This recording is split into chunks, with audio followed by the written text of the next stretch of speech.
Ito ang PMMS card tricks. Tapos, ito si, ang ano nito, kung kanino talaga mapapunta yung PMMS. Ngayon, angkas natin, Compass, Nolasco. Asawa ni Compass, Nolasco, asawa ni Compass.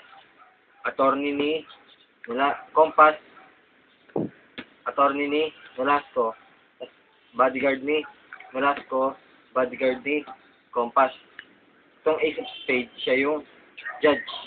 Tapos ito yung testigo. Testigong estudyante kung kayo talaga makapunta yung PMS. Ngayon, nagtawa yung dalawang attorney, nag-away. Nagugulan yung judge. Nagugulan. Ngayon, nakaisip yung judge na kung kanino talaga yung PMS. Ang tawag sa niya, PMS detector test. Ngayon, tinipon niya lahat ng mga asawa, bodyguard, testigo, isinama ka na rin. Testigo, lahat.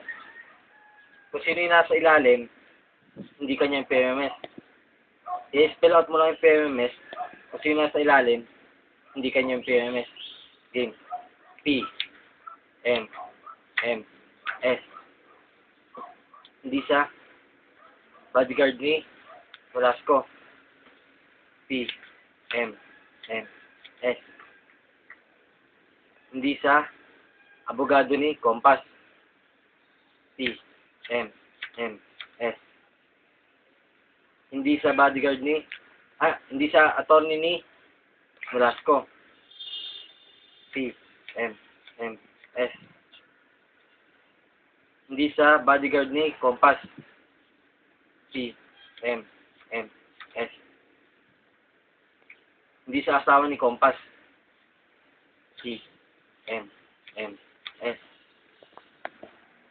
Siyempre, hindi sa'yo dahil estudyante ka lang. P. M. M. S.